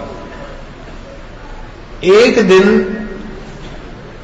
صبح کے 11 بج گئے اور بکریاں چرنے کے لیے نہیں گئیں، تو حلیمہ بڑی حیران، اس نے شیما کو بلایا، شیما اتنا دن طلوع ہو گیا، دھوپ زیادہ ہو گئی، گرمی بڑھ گئی، اور آج تو نے بکریوں کو نکالا ہی نہیں چرنے کے لیے۔ تو شیما نے جواب دیا، امی گرمی بہت زیادہ ہے اور بکریوں کی تعداد بھی زیادہ ہے، اور میں اکیلی ان کے پیچھے بھاگ بھاگ کے تھک جاتی ہوں، میں اکیلی نہیں جا سکتی بکریاں چرانے کے لیے۔ تو ماں نے کہا، بیٹی تیرا باپ بھی بوڑھا ہے اور میں بھی بوڑھی ہوں، بیمار ہوں، ہم بوڑھے لوگ تو یہ کام کر نہیں سکتے، گھر میں تم ہی جوان العمر ہو، تم ہی یہ کام کر سکتی ہو۔ تو شیما نے کہا کہ امی میں اکیلی تو یہ کام نہیں کر سکتی، مجھے ہیلپ چاہیے۔ تو ماں نے کہا بیٹی تمہاری ہیلپ کون کرے گا؟ امی ایسا کریں یہ میرے بھائی محمد کو میرے ساتھ بھیج دیں تو میں بکریاں چرا لوں گی۔ ماں نے کہا شیما کوئی عقل کی بات کرو، یہ چھوٹا بچہ ہے جو ابھی چلنا بھی نہیں جانتا، تم بچے کو سنبھالو گی یا بکریوں کو سنبھالو گی؟ تو اب شیما نے جواب دیا امی اگر بھائی کو بھیجو گی تو میں بکریوں کو سنبھال لوں گی، اگر نہیں بھیجیں گی تو میں بکریوں کو بھی نہیں سنبھال سکوں گی۔ تو ماں نے ذرا قریب ہو کے پیار سے پوچھا بیٹی آخر تو مجھے اندر کی بات بتاؤ، مسئلہ کیا ہے؟ تو شیما نے کہا کہ امی ایک دن میں چھوٹے بھائی کو اپنے ساتھ لے کر چلی گئی تھی اور اس دن میں نے 3 باتیں دیکھی تھیں۔ بیٹی کیا 3 باتیں دیکھی تھی؟ امی ایک تو میں پورا دن بکریوں کے ساتھ رہی اور میرے اوپر ایک بادل نے سایہ کیے رکھا، مجھے دھوپ میں چلنے کی نوبت ہی نہیں آئی۔ اور دوسری بات میں نے دیکھی کہ میں اپنے بھائی کو لے کر بیٹھی ہوئی تھی، ایک راہ گزر سے گزرا، اس نے میرے بھائی کو دیکھا اور اس کا نام پوچھا اور مجھے کہنے لگا کہ مجھے لگتا ہے کہ تمہارا بھائی بڑا ہو کر بڑی شخصیت بنے گا۔ امی مجھے اپنے بھائی کی یہ تعریف سن کے بڑا اچھا لگا تھا۔ اور امی تیسری بات کیا بتاؤں؟ ماں نے پوچھا بیٹا بتا دو۔ کہنے لگے امی میں بھائی کو لے کر گئی اور جس چراگاہ میں بکریوں نے چرنا تھا بکریوں کو چرنے کے لیے چھوڑ دیا اور خود ایک جگہ اپنے بھائی کو گود میں لے کر میں بیٹھ گئی، تو میں نے دیکھا کہ میری بکریاں دور کہیں نہیں گئیں، قریب قریب چرتی رہی۔ جب پیٹ بھر گئے تو یہ آ کر جہاں میں بیٹھی تھی وہاں قریب گھیرا بنا کر بیٹھ گئی، باقی پورا وقت میں اور بکریاں بس اس بھائی کا چہرہ ہی دیکھتی رہی۔ تو مجھے بھاگنا نہیں پڑا بچیوں کے پیچھے، اس لیے بھائی کو بھیجیں گی تو میں بکریاں چرا لوں گی، ورنہ میں بکریاں نہیں چرا سکتی۔ اللہ نے اپنے پیارے حبیب صلی اللہ علیہ وسلم کو ایسا حسن و جمال عطا کیا تھا، انسان تو انسان، بکریاں بھی اس حسن کی عاشق تھی، جانور بھی اس حسن کے عاشق تھے اور نبی اسلام کے چہرے کو بیٹھ کے دیکھتے رہتے تھے۔ جب بچے کی عمر 4 سال ہو گئی تو حلیمہ سعدیہ نے سوچا اب بچہ بڑا ہو گیا ہے، چلتا پھرتا دوڑتا بھاگتا ہے، اب میں اس کی والدہ کے حوالے کر رہا ہوں۔ تو حلیمہ سعدیہ مکہ مکرمہ آئی اور اس نے بیٹے کو بی بی آمنہ کے حوالے کر دیا۔ اس وقت بچے کی عمر کتنی تھی؟ 4 سال تھی۔ اب یہ بچہ 2 سال اپنی والدہ کے پاس رہا۔ بچے نے اپنے باپ کو تو دیکھا نہیں تھا، اپنے والد گرامی کو تو دیکھا نہیں تھا، تو بچے کی تمام محبتوں کا مرکز اس کی ماں تھی، یعنی باپ والی محبت بھی ماں سے تھی اور ماں والی محبت بھی ماں سے تھی۔ بچے کی محبتوں کا کل مرکز اس کی ماں تھی، تو بچہ اپنی ماں کی گود میں اب پل رہا تھا اور اب اس کو ماں کی شفقت ملی، محبت ملی۔ 2 سال وہ بچہ اپنی ماں کے ساتھ رہا۔ اب بچے کی عمر ہو گئی 6 سال، تو بی بی آمنہ نے سوچا کہ مجھے تو اپنے میکے گئے ہوئے کئی سال گزر گئے اور میرے میکے والوں نے بچے کو بھی نہیں دیکھا، تو کیوں نہ میں مدینہ طیبہ کا چکر لگاؤں، بیٹے کو لے کے جاؤں گی تو میرے گھر والے بچے کو بھی دیکھیں گے اور میری بھی ملاقات ہو جائے گی۔ چنانچہ بی بی آمنہ نے حضرت عبد المطلب سے بات کی، انہوں نے بھی اجازت دے دی کہ ہاں بیٹا تمہیں بہت دیر ہو گئی گھر گئے ہوئے، اب تم بچے کو لے جا سکتی ہو۔ چنانچہ بی بی آمنہ ان کے ساتھ ایک باندی تھی اور یہ چھوٹا بچہ تھا جس کی عمر 6 سال تھی۔ یہ مکہ سے مدینہ کی طرف سفر کر کے آئے۔ مدینہ میں جس نے بھی اس بچے کو دیکھا وہ تو حسن و جمال کو دیکھ کے فرشتہ ہی ہو گیا، ہر بندہ تعریف کر رہا تھا، آمنہ تیرا بیٹا تو بہت خوبصورت ہے، بہت خوبصورت ہے۔ کوئی عورت کہتی میرا تو دل چاہتا ہے میں اس کو دیکھتی ہی رہوں، کوئی چاہتی کہ میرا دل چاہتا ہے اس کو اٹھاؤں اور سینے سے لگا لوں، کوئی کہتی میرا دل چاہتا ہے میں اس کو گود میں لے کے بیٹھی رہوں۔ ہر عورت اپنے اپنے جذبات کا اظہار کرتی اور بی بی آمنہ کو خوشی ہوتی کہ اللہ نے میرے بیٹے کو کیا حسن جمال عطا کیا۔ چنانچہ سب گھر والوں سے ملاقات ہو گئی، اور ایک دن بی بی آمنہ نے سوچا کہ میں جاؤں اپنے خاوند کی قبر پہ دعا کے لیے۔ چنانچہ نبی علیہ السلام کی عمر 6 سال تھی۔ 6 سال کا بچہ چھوٹا ہوتا ہے، اس کو پتہ نہیں ہوتا پورا۔ چنانچہ انہوں نے بچے کو ساتھ لیا اور ساتھ لے کر ایک قبر پر گئی۔ حضرت عبداللہ کی قبر جہاں مسجد نبی کا محراب والی سائڈ ہے نا، وہاں رائٹ سائڈ پر ایک جگہ ہے جو علماء جانتے ہیں۔ اب وہ جگہ حرم نبی کے اندر آ گئی ہے۔ پہلے مدینہ سے باہر ہوتی تھی، تو بہرحال وہاں قبر بنی ہوئی تھی، تو بی بی آمنہ آئی اور اس قبر کے قریب کھڑے ہو کر وہ پتہ نہیں اپنے دل میں کیا سوچتی رہی، مگر ان کی آنکھوں سے آنسو ٹپکنے لگے۔ ہم اپنے دل میں سوچیں نا کہ بی بی آمنہ کیا سوچ رہی ہوں گی، تو دل کہتا ہے کہ بی بی آمنہ دل میں حضرت عبداللہ سے ہم کلامی کر رہی ہوں گی کہ آپ تو مجھ سے وعدہ کر کے گئے تھے کہ جب میں لوٹ کے شام کے سفر سے واپس آؤں گا، آمنہ تم نے دروازے کے قریب میرا استقبال کرنا ہے۔ اور عبداللہ میں تو سارا دن انتظار میں بیٹھی رہی، آپ نہ آئے، اور آپ نے تو مدینے میں ہی ڈیرے لگا لیے، اور آپ نے تو اس امانت کو بھی نہیں دیکھا جو اللہ نے میرے سپرد کی تھی۔ کاش آپ اس وقت زندہ ہوتے اور میرے بیٹے کے حسن و جمال کو دیکھتے تو آپ کا دل خوش ہو جاتا۔ ابھی بھی آمنہ جب یہ باتیں سوچ رہی ہوں گی تو ان کی آنکھوں میں آنسو آ گئے ہوں گے۔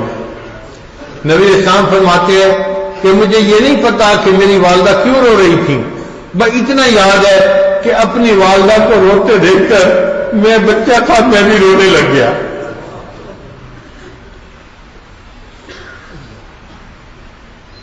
کچھ دیر بی بی آمنہ وہاں ٹھہری اور اپنے بچے کو لے کے پھر گھر واپس آ گئی۔ اب بی بی آمنہ نے ارادہ کیا مکہ مکرمہ واپس جانے کا، چنانچہ بچے کو اپنے ساتھ لیا اور لے کر مکہ مکرمہ کا سفر شروع کیا۔ اللہ کی شان دیکھیں کہ وہاں پر ایک جگہ تھی، ابوا اس کا نام ہے۔ وہاں پر جب پہنچی تو بی بی آمنہ کی اپنی وفات ہو گئی۔ اب جب والدہ کی وفات ہوئی تو آپ سوچ سکتے ہیں کہ 6 سال کے بچے کے دل پہ کیا گزر رہی ہوگی۔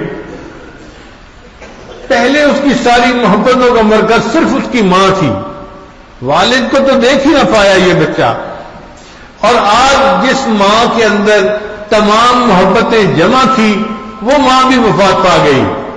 تو جب بی بی آمنہ کا جنازہ تیار کیا گیا ہوگا یا ان کو قبر میں دفن کیا جا رہا ہوگا، اس وقت اس 6 سال کے بچے کی کیا کیفیت ہوگی؟ اس کی آنکھیں نہیں، اس کا دل رو رہا ہوگا۔ اب یہ بچہ حیران پریشان ہے کہ والد بھی نہیں اور والدہ بھی نہیں۔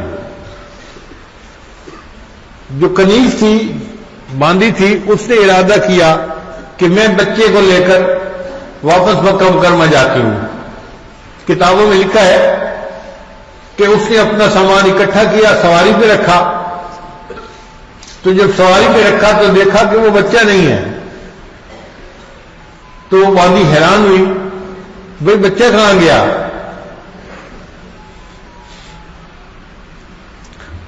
تو بچے کو ڈھونڈنے نکلے تو وہ بچہ وہاں سے دوڑ کر اپنی والدہ کی قبر کے قریب آ کر بیٹھا ہوا تھا۔ جب کنیز آئی کہ چلو ہم نے سفر پہ جانا ہے، تو وہ بچہ رونے لگا کہ نہیں، میں ہی اپنی امی کے پاس رہوں گا، تم چلی جاؤ۔ آپ بتائیے اس بچے کے دل کی کیا کیفیت ہوگی؟ وہ اپنی والدہ کی قبر سے دور جا سکتا تھا؟ چنانچہ بچہ رو رہا ہے اور وہ باندھی بڑی پریشان ہے، مگر اس بچے کو بار بار سمجھا رہی ہے کہ تمہارے دادا تمہارے انتظار میں ہیں، چلو ہم نے مکہ مکرمہ جانا ہے۔ بہرحال اس بچے نے صبر کیا اور اس باندھی کے ساتھ وہ پھر سفر پہ روانہ ہو گیا۔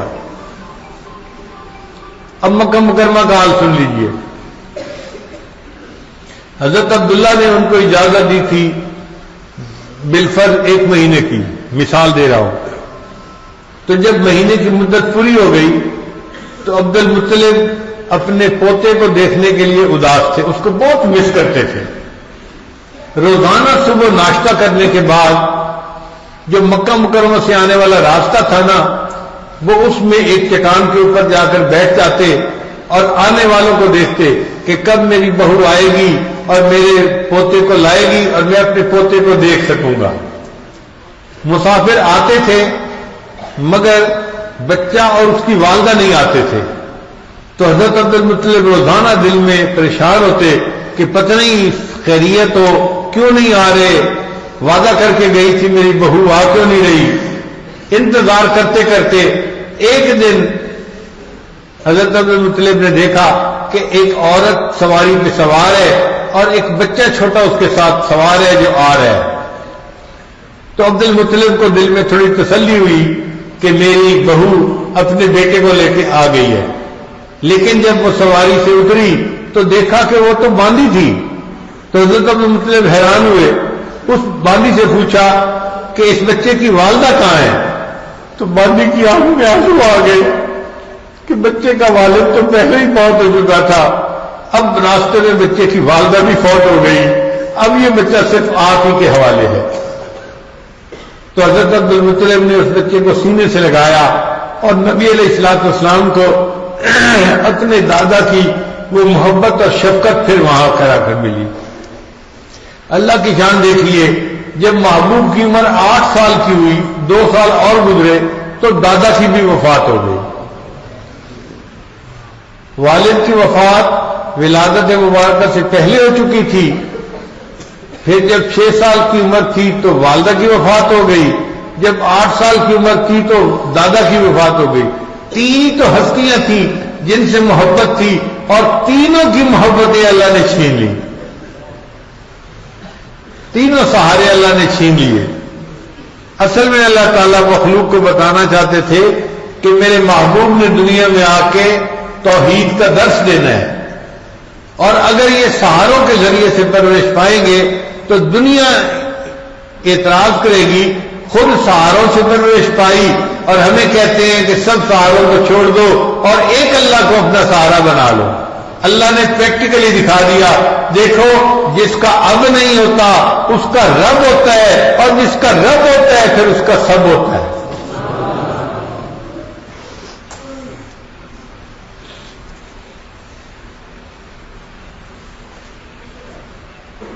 پھر نبی علیہ الصلوۃ والسلام کے دادا کی وفات کے بعد آپ اپنے چچا ابو طالب کے پاس رہے، ان کی سرپرستی میں رہے۔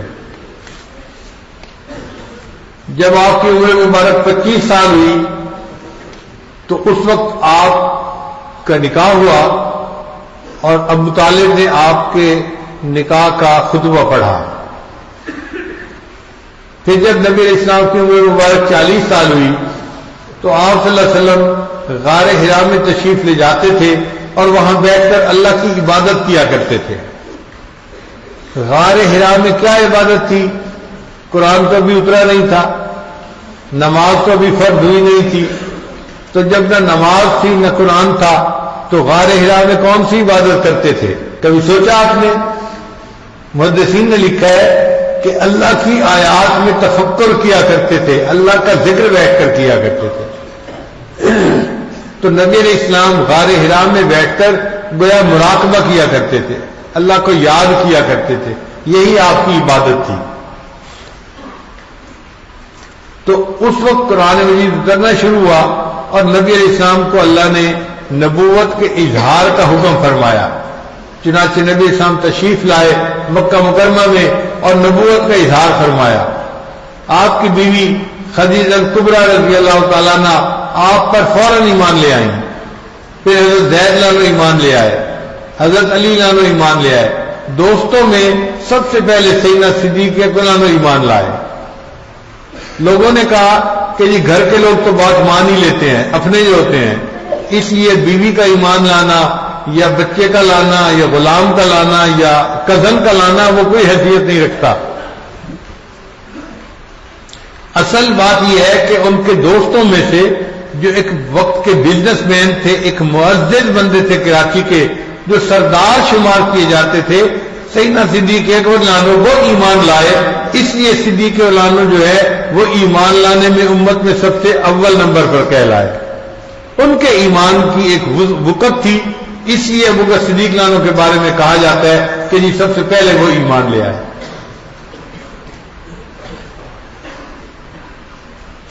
پھر جو 13 سال تھے نا وہ بہت مشکل کے سال تھے۔ جب نبی علیہ السلام نے توحید کا درس دیا، جو اپنے رشتے دار تھے وہی سب سے بڑے دشمن بن گئے۔ دیکھا جو تیر کھا کے کمیگاہ کی طرف، دیکھا جو تیر کھا کے کمیگاہ کی طرف، اپنے ہی دوستوں سے ملاقات ہو گئی۔ اپنے ہی رشتے دار تھے جو آپ صلی اللہ علیہ وسلم کی جان کے دشمن ہو گئے۔ ابو جہل بھی رشتے دار تھا، ابو لہب بھی رشتے دار تھا، اور ابو لہب کی بیوی جو تھی وہ تو آپ کی چچی تھی، وہ سب سے بڑی مخالف تھی، ایسی بدبخت عورت تھی، نبی علیہ السلام کو بہت ایذا پہنچاتی تھی۔ تو آپ صلی اللہ علیہ وسلم کو وہاں 13 سال تکالیف برداشت کرنی پڑی۔ پھر اللہ نے آپ کو ہجرت کا حکم عطا فرمایا تو آپ صلی اللہ علیہ وسلم نے مکہ مکرمہ سے مدینہ کی طرف ہجرت فرمائی۔ پھر مدینہ میں نبی علیہ السلام کو اللہ نے عجیب شان عطا فرمائی۔ بدر کی جنگ میں فتح عطا ہوئی اور کفار گھٹتے رہے، مسلمان بڑھتے رہے، اور اللہ نے جو وعدہ کیا تھا ان الذی فرض علیک القرآن لرادک الی معاد، تو اللہ نے ایک وہ دن بھی دکھایا جب نبی علیہ السلام بیت یعنی مکہ مکرمہ میں فاتح بن کر داخل ہوئے۔ اب جب مکہ مکرمہ فتح ہو گیا تو مکہ مکرمہ کے سارے جو قریش کے سردار تھے وہ سر جھکا کے نبی علیہ السلام کے سامنے بیٹھے ہیں۔ اللہ کے نبی صلی اللہ علیہ وسلم نے سب کو معاف کر دیا، بہت سارے اس میں ایمان لے آئے اور بہت سارے دائرہ اسلام میں داخل ہو گئے۔ پھر اس کے بعد جنگ حنین ہوئی۔ فتح مکہ کے تھوڑے ہی عرصے کے بعد، چند مہینوں کے بعد غزوہ حنین ہوئی، اور اس میں اللہ نے مسلمانوں کو فتح عطا فرمائی اور اللہ نے بہت مال غنیمت عطا کیا۔ 6000 قیدی اور 12000 بکریاں یہ مال غنیمت میں ہاتھ آئے۔ 6000 قیدی اور 12000 بکریاں۔ نبی علیہ السلام وہ قیدی اور بکریاں مجاہدوں میں تقسیم فرما رہے تھے۔ ایک بندہ آیا، اس نے آ کے کہا کہ جی ایک عورت ہے قیدیوں میں، وہ کہتی ہے کہ میں تمہارے صاحب کی بہن ہوں، مجھے ان سے ملاؤ۔ تو نبی علیہ السلام نے فرمایا کہ نہیں، میری تو کوئی بہن نہیں، کون ہے جو بہن ہونے کا دعویٰ کرتی ہے؟ اس نے کہا جی وہ تو کہہ رہی ہے، اچھا بھائی بلاؤ۔ چنانچہ ایک عورت کو لایا گیا اور اس عورت نے کہا جی میں آپ کی بہن ہوں۔ نبی علیہ السلام نے فرمایا کہ میں تو اپنے باپ عبداللہ کا ایک ہی بیٹا ہوں، اور میرے والد تو اس وقت فوت ہو گئے جب میں ماں کے پیٹ میں تھا، تو میرا تو کوئی بھائی اور کوئی بہن اور نہیں۔ تو اس نے جواب دیا کہ نہیں، میں آپ کی حقیقی بہن نہیں ہوں، میں آپ کی رضائی بہن ہوں۔ جس حلیمہ نے آپ کو دودھ پلایا تھا اسی حلیمہ کی بڑی بیٹی میں ہوں، تو میں اور آپ بہن بھائی ہیں۔ تو نبی علیہ السلام نے فرمایا کہ اچھا اس کے علاوہ کوئی دلیل دو۔ چونکہ بچپن کی بات تھی تو بچپن کی باتیں تو یاد نہیں ہوتی، تو شیما نے اس وقت یاد دلایا کہ دیکھیں جب بچے کے دانت نکل رہے ہوتے ہیں نا تو اس کے دانتوں میں یا مسوڑوں میں خارش ہو رہی ہوتی ہے، تو اس کا دل چاہتا ہے کہ وہ چیزوں کو کاٹے۔ چنانچہ ایسے بچے کے ہاتھ میں جو آتا ہے نا وہ اسے منہ میں ڈال کے چباتا ہے یا کاٹتا ہے، انگلیاں کاٹتا ہے، دوسرے بچوں کو کاٹتا ہے، کسی کے ہاتھ پہ کاٹا، کسی کے جسم پہ کاٹا، یہ ایک فطرت ہے بچے کی۔ آج کل تو کھلونے بنے ہوئے ہیں، تو مائیں اپنے بچوں کو اس ایج میں جب دانت نکل رہے ہوتے ہیں وہ پلاسٹک کا کھلونا دیکھتی ہیں، بچے اس کو چیو کرتے رہتے ہیں تو وہ دانت کی خارش بھی ٹھیک ہو جاتی ہے اور کسی دوسرے کو کاٹنے کی نوبت بھی نہیں آتی۔ تو اس شیما نے یاد کروایا کہ دیکھو میں نے آپ کو ایسے وقت میں ایک مرتبہ اٹھایا تھا تو آپ نے میرے کندھے پہ کاٹا تھا، اور میرے کندھے پہ وہ نشان آج تک موجود ہے۔ تو جب شیما نے یہ بات بتائی تو نبی علیہ السلام کو یاد آ گیا، ہاں بچپن میں مجھے کسی نے اٹھایا تھا اور میں نے کسی کے کندھے پہ کاٹی کی تھی۔ تو نبی علیہ السلام بہت خوش ہو گئے. آپ صلی اللہ علیہ وسلم نے پھر اپنی چادر بچھائی اور اس شیما کو کہا کہ آؤ اس چادر کے اوپر بیٹھو، بھائی اپنی بہنوں کا یوں احترام کیا کرتے ہیں. پھر نبی علیہ السلام نے فرمایا شیما اگر تم میرے پاس رہنا چاہتی ہو تو ساری زندگی تمہارے نان نفقے کا ذمہ دار میں بنوں گا، اور اگر تم واپس جانا چاہتی ہو تو میں تمہیں آزاد کر دیتا ہوں، تم واپس چلی جاؤ. تو شیما نے کہا کہ نہیں، میں اپنے گھرانے خاندان اور قبیلے کو چھوڑ کے یہاں نہیں آ سکتی، میں واپس جانا پسند کروں گی. جب نبی علیہ السلام نے اپنی بہن کو آزاد کر دیا تو شیما کہنے لگی میں واپس جاؤں گی تو گاؤں والے مجھے تانا دیں گے کہ اپنے بھائی سے خود تو آزاد ہو کے آ گئی اور گاؤں کے باقی قیدیوں کو آزاد نہیں کروایا. چنانچہ بہن کے اس فرمائش پر نبی علیہ السلام نے ان کے قبیلے کے جتنے قیدی تھے ان سب کو آزاد فرما دیا. پھر نبی علیہ السلام نے 2 صحابہ کی ذمہ داری لگائی کہ میری بہن کے ساتھ آپ لوگ جائیں اور اسے بحفاظت اس کے گھر تک پہنچا کے آئیں. یوں نبی علیہ السلام نے قوم کو درس دیا کہ بھائی اپنی بہنوں کی یوں عزت کیا کرتے ہیں، یوں اکرام کیا کرتے ہیں، یوں ان کے سر پہ شفقت کا ہاتھ رکھا کرتے ہیں. اس وقت شیما نے کہا کہ میرے بھائی جب تو چھوٹا تھا تو میں آپ کو اپنی گود میں لے کے بہلایا کرتی تھی اور میں نے آپ کے لیے ایک لوری بنائی ہوئی تھی. تاریخ کی کتابوں میں وہ پوری لوری بھی نقل کی گئی ہے. وہ لوری پتہ کیا تھی؟ شیما نے لوری بنائی تھی ربنا ابقی لنا محمدا. اس کا ترجمہ بنتا ہے اے اللہ ہمارے بھائی محمد کو باقی رکھنا. جیسے عورتیں کہتی ہیں نا آپ کی عمر دراز ہو، آپ کی عمر لمبی ہو، تو بالکل یہی معنی ہے کہ شیما کہتی تھی ربنا ابقی لنا محمدا، اے اللہ ہمارے بھائی محمد کو باقی رکھنا، سلامت رکھنا، لمبی زندگی عطا کرنا. تو اس نے پھر نبی علیہ السلام کو لوری بھی سنائی کہ میں تو اپنی گود میں لے کے آپ کو یہ لوری بھی پڑھا کرتی تھی، اور یہ بھی کہا کہ میں آپ کے لیے دعائیں تو بہت مانگتی تھی کہ اللہ آپ کو عظیم شخصیت بنائے، مگر میں نے یہ کبھی نہیں سوچا تھا کہ ایسا وقت بھی آئے گا کہ آپ فاتح بن جائیں گے اور میں قیدی بن کر آپ کے سامنے پیش کی جاؤں گی.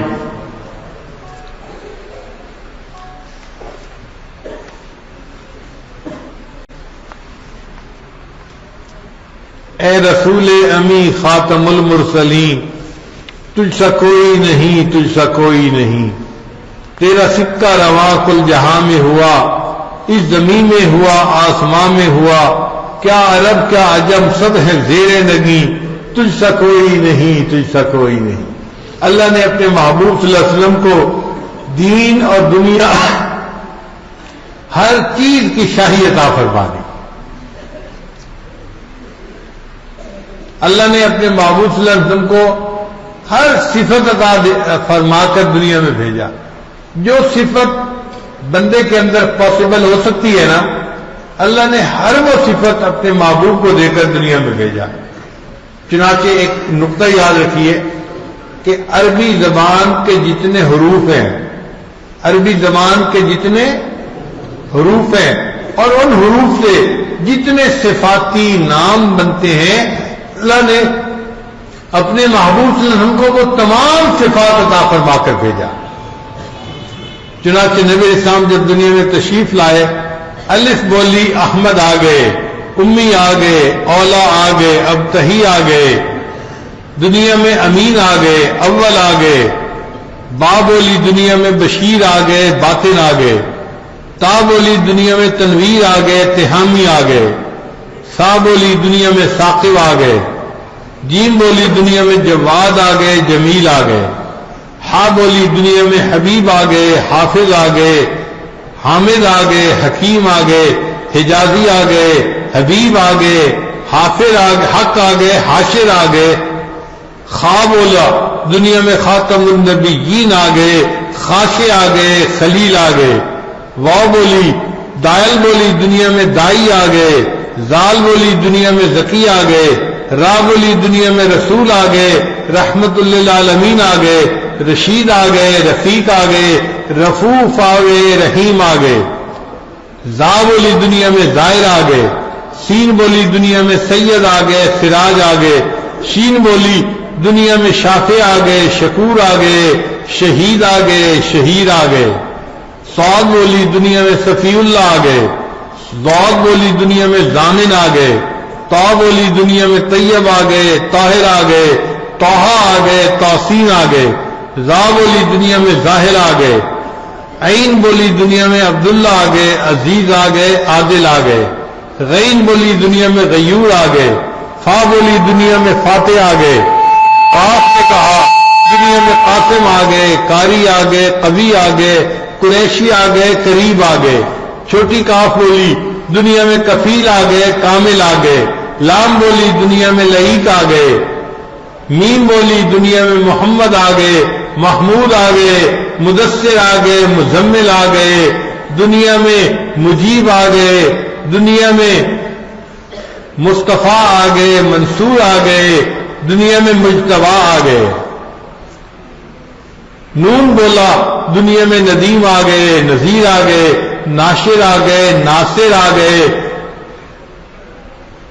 واو بولی دنیا میں وکیل آ گئے، ولی آ گئے، ہا بولی دنیا کے اندر ہادی آ گئے، ہاشمی آ گئے، حمزہ بولا دنیا میں آخر آ گئے، عامر آ گئے، یا بولی دنیا میں یاسین آ گئے، یتیم آ گئے، قرآن مجید بولا الم یجد کا یتیمن فآوا، اے محبوب ہم نے آپ کو یتیم پایا اور ہم نے آپ کو ٹھکانہ عطا کیا۔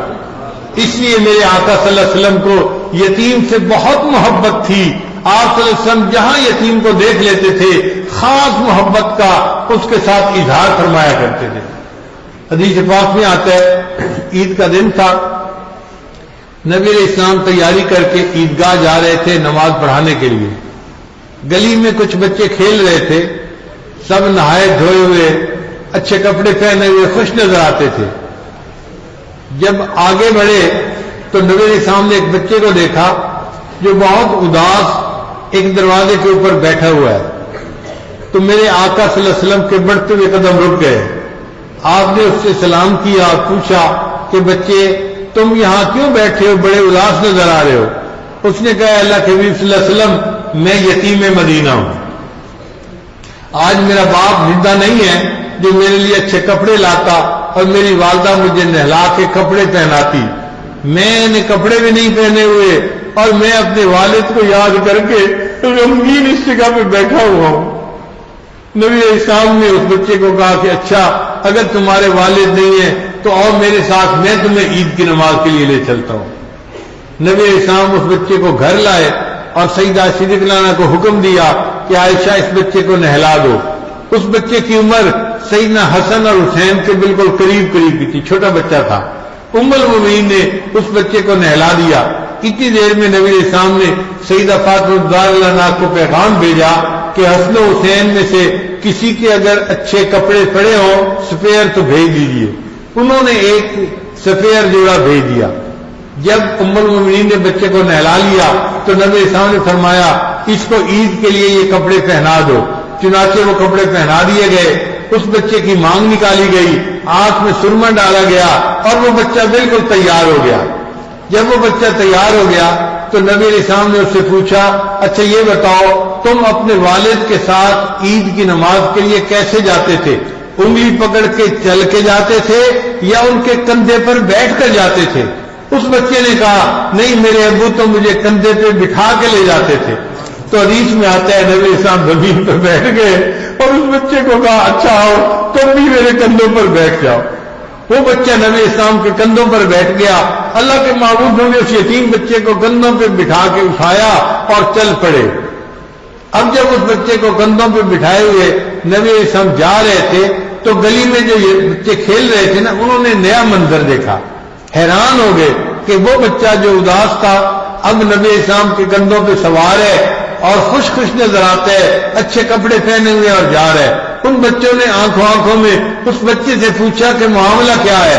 اس نے کہا کہ میں یتیم تھا، مجھے نبی اسلام اپنے ساتھ عید کی نماز کے لیے لے جا رہے ہیں۔ وہ جو بچے کھیل رہے تھے نا ان میں سے ایک بچے نے ٹھنڈی سانس لی اور دل میں اور کہنے لگا کاش کہ میں بھی یتیم ہوتا اور اللہ کے محبوب مجھے بھی کندھوں پہ اٹھا کے عیدگاہ لے جاتے۔ نبی علیہ السلام نے یتیم کی ایسی محبت دلوں میں پیدا کی۔ حدیث پاک میں آتا ہے جب نبی علیہ السلام عیدگاہ میں پہنچے تو وہ بچہ کندھوں سے اتر کے زمین پر بیٹھنے لگا۔ نبی علیہ السلام نے ارشاد فرمایا نہیں، آج تو زمین پہ نہیں بیٹھے گا بلکہ منبر پر جہاں میں بیٹھوں گا وہاں تو بھی بیٹھے گا۔ نبی علیہ السلام نے اس یتیم بچے کو منبر پر اپنے ساتھ بٹھایا، پھر اس کے سر پر نبی علیہ السلام نے مبارک ہاتھ رکھا اور فرمایا کہ لوگوں، جو بندہ یتیم بچے کے سر پہ ہاتھ رکھتا ہے، ہاتھ کے نیچے جتنے بال ہوتے ہیں اللہ اتنی نیکیاں اس کے نام اعمال میں لکھ دیا کرتے ہیں۔ تو میرے آقا صلی اللہ علیہ وسلم نے یتیم کے ساتھ محبت کے اظہار کا یہ طریقہ دنیا کو سکھایا۔ آپ صلی اللہ علیہ وسلم یتیم تھے، اللہ نے آپ کو اس حال میں پالا تھا، آپ صلی اللہ علیہ وسلم کو یتیموں سے بہت محبت تھی۔ اللہ کرے آج ہمارے معاشرے میں ہم بھی یتیموں سے ایسی محبت کرنے والے بن جائیں۔ دیکھنے میں تو یہ آتا ہے کہ جس بھائی کا جو بھائی فوت ہوتا ہے اس کے یتیم بچوں کی وراثت اس کے دوسرے بھائی قبضے میں لے جاتے ہیں، وہ یتیم بچوں کو ان کا اصلی حق بھی نہیں دیتے۔